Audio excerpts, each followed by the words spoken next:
नमस्कार, मैं आर के Saxena excellence mastermind coaching Rewa के यूट्यूब चैनल में आप सभी लोगों का बहुत बहुत स्वागत और अभिनंदन करता हूं। और आज मेरा एक छोटा सा टॉपिक है आपका संविधान की प्रस्तावना। तो बहुत ही महत्वपूर्ण टॉपिक है। इससे आपके कॉम्पिटिटिव एग्जाम, चाहे एग्जाम कोई भी हो, यूपीएससी हो, एमपीपीएससी हो या बहुत सारे वनडे एग्जाम हैं, इससे क्वेश्चन आते हैं। तो मेरी आज की क्लास का यही उद्देश्य है कि लगभग प्रस्तावना में जो भी क्वेश्चन बनते हैं या जो क्वेश्चन आए हैं उनके बारे में आपको आज मैं जानकारी दूं। तो मैंने ये संविधान की प्रस्तावना, पूरी संविधान की प्रस्तावना को लिख रखा है और आज मैं इसकी पूरी व्याख्या करूंगा कि प्रस्तावना का प्रारंभ कहाँ से हुआ, प्रस्तावना का उद्देश्य क्या है, क्या प्रस्तावना में संशोधन हो सकता है कि नहीं हो सकता है, और प्रस्तावना से जो भी आपके एग्जाम में क्वेश्चन बनते हैं मैं उनको आज आपको बताने जा रहा हूं। तो मेरे सभी जो नए दर्शक हैं वो चैनल को सब्सक्राइब कर लें और बेल आइकन दबा लें ताकि मेरी क्लासें उनको लगातार मिलती रहें। चलिए हम शुरू करते हैं संविधान की प्रस्तावना। तो संविधान की प्रस्तावना क्या है? तो संविधान की प्रस्तावना से हम भूमिका, उद्देश्य का प्रीलिमिनरी बोल सकते हैं। तो किसी भी पुस्तक के प्रारंभ में हमने देखा होगा एक भूमिका होती है। तो उस भूमिका को पढ़ने मात्र से हमको ये मालूम पड़ जाता है कि पूरी पुस्तक में या पूरे संविधान में जो है वो क्या है। तो यही प्रस्तावना का महत्व है। और प्रस्तावना का प्रारंभ जो है वो किन शब्दों से होता है? तो प्रारंभ जो है वो हम भारत के लोग, ये क्वेश्चन का एग्जाम में आया है कि प्रस्तावना का प्रारंभ जो है वो किन शब्दों से होता है। और हम थोड़ा सा ये भी बता दें आपको कि हमारा संविधान का निर्माण जो है वो संविधान सभा द्वारा किया गया था और उसी संविधान सभा की कार्यवाही का प्रारंभ जो है वो पंडित जवाहरलाल नेहरू ने अपने उद्देश्य प्रस्ताव जो पेश किया था, तो उसी उद्देश्य प्रस्ताव पे हमारी ये प्रस्तावना आधारित है और हम भारत के लोग से ये प्रारंभ होती है। तो हम एक चीज और देखते हैं कि संविधान में शक्ति का स्रोत क्या है। तो इसका सीधा सा हमको प्रमाण मिलता है हमारी संविधान की प्रस्तावना से। जैसे हम भारत के लोग, तो संविधान में जो भी समझ शक्तियां हैं उनका स्रोत कौन है? हम भारत के लोग। या ये संविधान जो है वो किसको समर्पित किया गया है? तो भारत की जनता को समर्पित किया गया है। चलिए हम और आगे बढ़ते हैं। तो प्रस्तावना में लिखा हुआ एक संपूर्ण प्रभुत्व संपन्न, है ना। तो हम देखते हैं कि प्रभुत्व का मतलब क्या है। तो प्रभुत्व का मतलब है कि भारत जो है वो अपने निर्णय लेने में स्वतंत्र है, वो किसी बाहरी शक्ति के नियंत्रण में नहीं है। और समाजवादी, ये शब्द की हम व्याख्या कर लें तो समाजवादी का अर्थ है कि भारत के प्रत्येक नागरिक को जो है वो जो अंतिम पीढ़ी में खड़ा हुआ है, अंतिम सीढ़ी में खड़ा हुआ है, उसका भी जो है वो हित का ध्यान रखा जाएगा। पंथ निरपेक्ष, ये बहुत इंपॉर्टेंट शब्द है आपका, पंथ निरपेक्ष। ये प्रस्तावना में प्रारंभ में शब्द नहीं था। ये 42वें संविधान संशोधन 1976 द्वारा इसको संविधान में जो है वो शामिल किया गया है।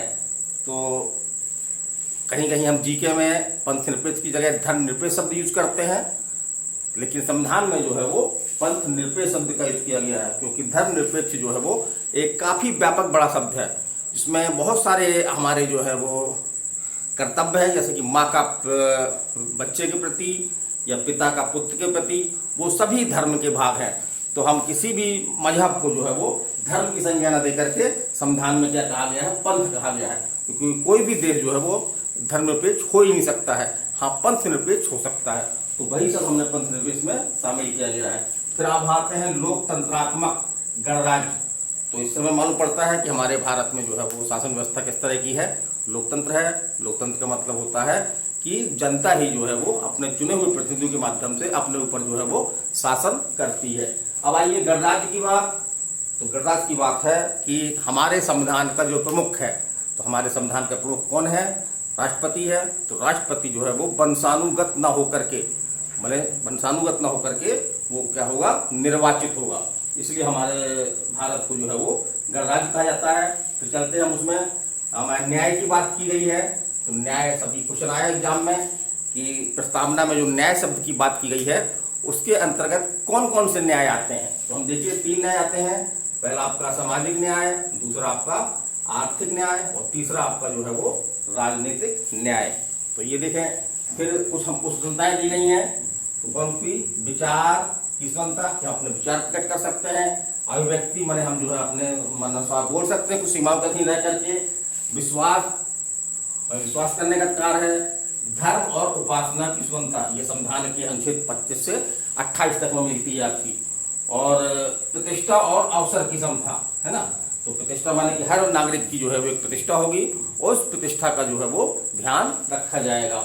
और विभिन्न क्षेत्रों में जो तमाम अवसर हैं वो किसी बिना भेदभाव के अवसर में जो है सभी व्यक्तियों को समान रूप से मिलेंगे।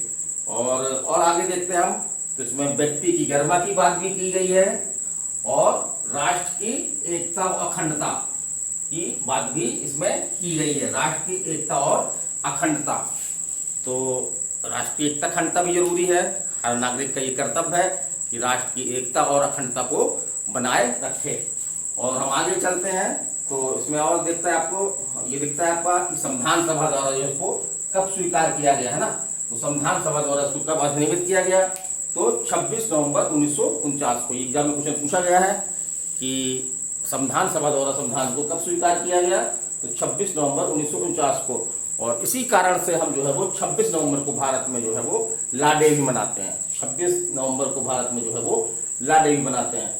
चलिए, ये तो बात हो गई, मोटी मोटी सी बात हो गई। अब हमको चलते हैं, तो संविधान की जो प्रस्तावना की भाषा, ये क्वेश्चन एग्जाम में आया है कि कहाँ से ली गई है? तो संविधान की प्रस्तावना की भाषा जो है आपके कहाँ से ली गई है? ऑस्ट्रेलिया के संविधान से। कहाँ से ली गई है मित्रों? ऑस्ट्रेलिया के संविधान से ली गई है।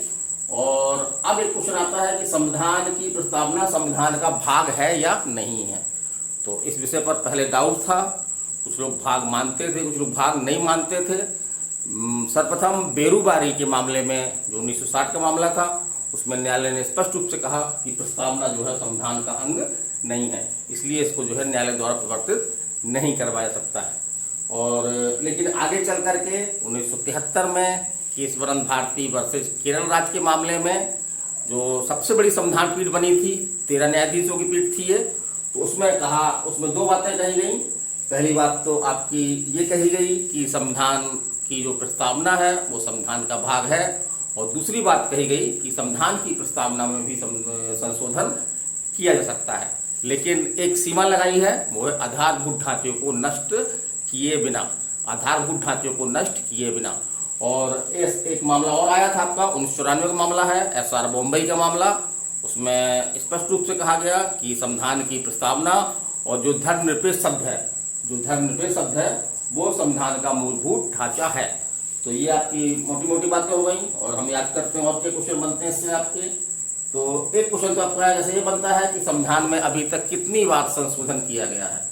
तो संविधान में अभी केवल एक बार संशोधन किया गया है, वो 1942वें संविधान संशोधन 1976 द्वारा, और उसमें 3 शब्द जोड़े गए हैं। ये एग्जाम में क्वेश्चन आया आपका, तो कौन कौन से जोड़े गए हैं? समाजवादी, पंथनिरपेक्ष और समाजवादी शब्द जोड़ा गया है, पहला शब्द, दूसरा आपका पंथनिरपेक्ष, और तीसरा शब्द जोड़ा गया है आपका, कहाँ गया? व्यक्ति एकता और अखंडता, है ना, और अखंडता, एकता और अखंडता, ये शब्द देखिए, है ना, ये शब्द, ये तीसरा शब्द है आपका। तीसरा, पहला आपका समाजवादी, दूसरा आपका पंथनिरपेक्ष, और तीसरा आपका जो है वो अखंडता शब्द जोड़ा गया है। तो मोटे मोटे आपके यही क्वेश्चन बनते हैं, और देखते हैं और क्या क्वेश्चन बन सकते हैं इससे। हाँ, एक क्वेश्चन आपका ये बनता है कि संविधान की प्रस्तावना का प्रारंभ जो है वो किन शब्दों से होता है। तो संविधान की प्रारंभ हम देख रहे हैं, लिख रखा हमने, हम भारत के लोग। और एक क्वेश्चन आपका एग्जाम में ये भी आता है कि संविधान की आत्मा या कुंजी किसे कहा जाता है। संविधान की आत्मा या कुंजी किसे कहा जाता है? तो हमारी संविधान की प्रस्तावना को संविधान की आत्मा या कुंजी कहा जाता है। लेकिन यहाँ पे हमें एक चीज याद दिला दें, लड़के लोग काफी इसमें गलती करते हैं कि भीमराव अंबेडकर ने संविधान की आत्मा किसे कहा। भीमराव अंबेडकर ने संविधान की आत्मा किसे कहा? तो भीमराव अंबेडकर जी ने संविधान की आत्मा कहा था अनुच्छेद 32 को, जो आपकी रिट से संबंधित है, जो मूल अधिकारों को लागू करवाने वाली विधि है, उसको कहा था। लेकिन अगर क्वेश्चन आता है कि संविधान की आत्मा किसे कहा जाता है, तो संविधान की आत्मा जो है प्रस्तावना या प्रीलिमिनरी को कहा जाता है। तो इस तरह से मेरा एक छोटा सा टॉपिक था ये संविधान की प्रस्तावना। लगभग मैंने सब क्वेश्चन इसमें कवर करने की कोशिश की, जो क्वेश्चन इसमें आए हैं जैसे न्याय का क्या मतलब है, तो न्याय 3 प्रकार का न्याय है, आर्थिक, सामाजिक, आर्थिक और राजनीतिक न्याय, है ना। एक क्वेश्चन आपका इस तरह भी आता है कि कौन सा शब्द संविधान की प्रस्तावना में नहीं है, कौन सा शब्द संविधान की प्रस्तावना में नहीं है। तो हम पूरी संविधान की प्रस्तावना एक बार हम देख लें उसमें, तो इसके अलावा जो शब्द दिए हैं वो आपका आंसर होगा। जैसे कि लोक कल्याणकारी, एक क्वेश्चन आया था एग्जाम में, मैंने देखा था वो कि संविधान की प्रस्तावना में कौन सा शब्द नहीं है, तो उसमें 3 शब्द तो इसी से दिए हुए थे। एक शब्द दिया था लोक कल्याणकारी राज्य, तो ये हमारी संविधान की प्रस्तावना में नहीं है। तो मेरा छोटा सा वीडियो ये आप लोगों को कैसा लगा, बीच बीच में चैनल में थोड़े बहुत कॉमेडी वीडियो भी डालता रहा हूँ, क्योंकि लॉकडाउन चल रहा है, अभी पूरी तरह से हमको स्वतंत्रताएं नहीं मिली हुई हैं, हमारे कोचिंग वगैरह एजुकेशन संस्थान पूरी तरह से बंद है, तो हमारी पढ़ाई इस तरह से डिस्टर्ब हो रही है। तो एक और खुशखबरी की बात है कि MPPSC की डेट जो है वो बढ़ गई है, तो एक प्रकार से तैयारी का हमको और अवसर मिलता है। तो मेरा छोटा सा वीडियो ये आप कैसा लगा, आप लोग उसको लाइक करिए, सब्सक्राइब करिए, बेल आइकन कर लीजिए। ऐसा करने से निसंदेह रूप से हमको जो है काफ़ी आत्मबल मिलता है। तो मैं RK Saxena, excellence mastermind coaching Rewa के यूट्यूब चैनल में आप सभी लोगों का पुनः स्वागत करते हुए अगले वीडियो तक जो है वो विदाई लेता हूँ। नमस्कार, धन्यवाद, थैंक यू।